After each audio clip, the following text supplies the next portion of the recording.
Welcome back to Movement Professional. So in this episode of It Hurts When I Do This, I'm going to talk about knee pain with descending stairs. All right, so when we're looking at this topic, I'm going to break it down into four main categories. First thing we're going to talk about is posture, which we talk about with most things when we're trying to share the load or offload an area of pain. So when we're thinking about posture and we're doing a standing activity like going downstairs or even going upstairs, we want to think about trying to keep the head over the rib cage, over the pelvis. So that's going to correspond to then looking at the dynamics between the ankle, the knee, and the hip, specifically being able to dorsiflex the ankle while flexing the knees and maintaining extension at the hips. So this is usually where there's some difficulty and that can be trained. So the way to look at that would be, okay, I got my posture, head over rib cage, over pelvis, just in standing. Now with both legs, if I just bend my knees, I have to be able to move my knees a little bit past the toes, keep my feet where I have them there, and that's going to create a closed chain dorsiflexion or pronation of the ankle. But I also want to make sure that I don't really lose the posture anywhere else, which actually keeps my hips in more extension than, say, if I bent the knees and sent my butt back and my head forward. That would create a little bit more flexion in the hips to compensate, which then ends up loading my knees more than I want to. So we want to keep this idea and train this idea of posture just could pull into a knee bend, which if I'm thinking maintain hip extension, my upper hamstrings will pull me down and the dorsiflexors or the front shin muscles will pull my toes up and actually pull my knees down. So working on this type of progression here, coming up and actually just feeling it should almost become bouncy and springy, because I'm here, I don't have a bounce. My butt is moving back, my head's moving forward. Here I have my head is over the rib cage, is over the pelvis, and my Achilles tendon acts like a little bit of a spring as I bounce through here. So if I can bounce, I'm doing a good job. This is also going to offload some of the landing properties of when going downstairs that can become problematic and overload the front of the knee. So we can do this type of work on a wedge, and we can do it in both directions. So if I'm downhill, the benefit is I can feel myself stay back, and it sort of counters me. Like, although it initially wants to kick me forward, I have more ability to stay back and actually feel my head staying over my rib cage and then send my knees forward. Right? So this isn't working so much on dorsiflexion, but it's helping me understand the dynamics of just dropping down. I can still be pulling my toes up, but I'm actually pre-positioning myself in a little bit of supination or plantar flexion. But I can work on that, and this oftentimes helps people feel the quads working eccentrically, which is the next part of building the strength and capacity to tolerate going downhill or down a stair.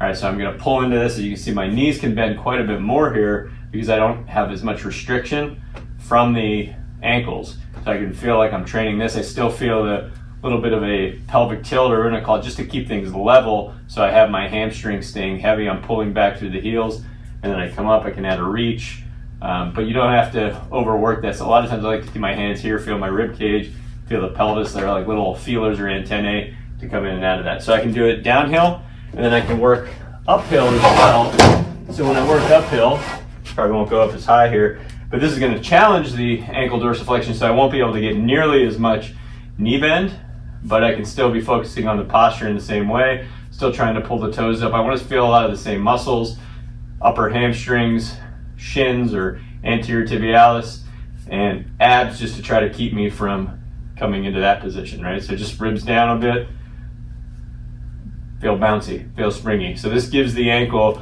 a little bit more of a challenge, but it'll also help to mobilize it a little bit more than I will when I'm downhill, but I can't move my knees far. So working on both of those can be helpful. Doing it bilaterally is helpful before we start going into more of a unilateral situation. So I might start bilaterally, and then what I want to do is lateralize myself. So if I'm going to go to the left, I want to think about my nose coming over the middle of the knee, in the middle of the knee staying over like the second toe.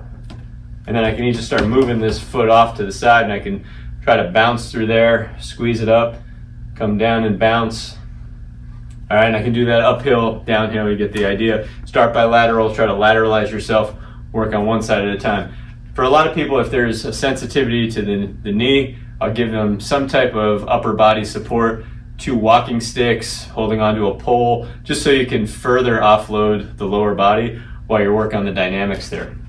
All right, so then after we work on that, we can move from just standing to a little bit more dynamic with walking. So thinking about the walking stride, you got 3 different positions. I have my head over my shoulder, over my hip, leg is straight. This is stance phase. This opposite leg that's not on the ground is just in line with the leg that is on the ground. I'm just trying to keep a straight stacked line there. Then I'm going heel strike, still keep the stacked line, and then I go roll over. Now my stacked line is on the right side and I've just rolled over this back toe, but the weight is shifted to the right. And I can fall back into that position. Now I have the weight back here. So if I want to do it as a step down, as I bring my heel forward here, and I'm going to move forward into this step to kind of bring this leg forward, I'm just going to drop into that knee bend a little bit, right? So I get that same idea of dorsiflexion, knee flexion, while maintaining hip extension. And then I can back off, having this heel strike, and then I'm just going to bend the knee a little bit, but keep everything stacked. So the stride can be a little bit bigger here than it would be if the knee stays straight.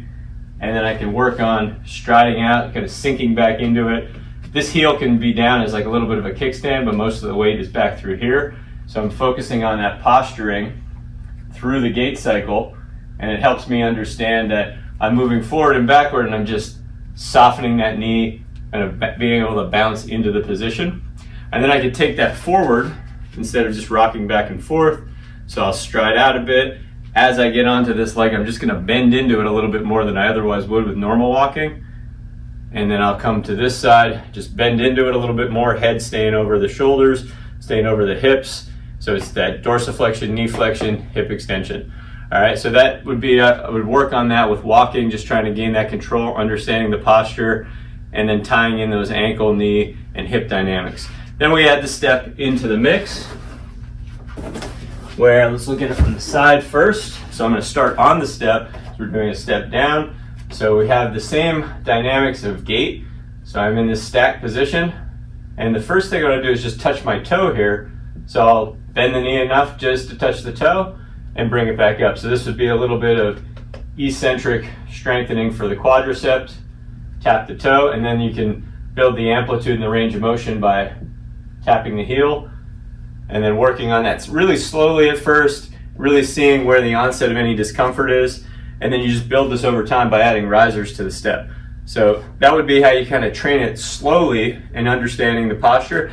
And then the last piece and the last progression is you don't want people to functionally be going down the stairs that slowly. We're doing it slowly to understand the posture and understand the dynamics. But ultimately, the cue for function is that you have to improve the agility of going with the flow of going downhill or down a step in any way, right? So the more you're trying to resist going down, the more load you actually put through your body. So the most efficient way to go down the stairs is to think of it as an agility drill. And that's something that certainly gets threatening and frightening for many people, because there's a balance element to that. If you're going fast and you miss a step, you're going to keep going and you think about falling down the stairs. But there's a fine line, and there's a training idea where after you get the idea of the posture, then you can do some drills where you're up here on the step, you bend the knee, and then what I want to do is step, step, and go with the flow. So I don't want to just come down and then bring myself back up, but I want to understand, all right, I'm finding the ground, and then I want to keep that posture, go with it, and then I can even pause and get to this sort of stance position and repeat, and I can do that from higher steps. So if we're imagining that I'm going down several steps, I'm not just stopping one step at a time, I'm going with the flow of the steps, but as I'm going with the flow, I'm trying to maintain this idea of posture. So I'm down here, and I go with the flow, and I'm still trying to keep my head over my shoulders. The opposite of that would be I'm coming down here, and I'm walking because I want my base of support to be a little bit lower. I feel safer there, but that's going to end up loading my knees more. And then as there's more fear to it, it's the going down the stairs gets slower and slower. It actually grinds at the knee a little bit more. The body weight tends to come forward instead of being stacked. So there is a game of working on agility over time, starting tall, dropping forward, going with the flow. So you start with a small step, you can get to a bigger step, or you can take it to a staircase and then go one after the other. So that would be the sequence. It's certainly not going to be something you get better at day one, but you can kind of see the dynamics of what you need to work on, and it helps you understand why you might be getting pain if you're going down the stairs. Hopefully that makes sense. If you have any questions, you can go to movementprofessional.com. I'll see you next time.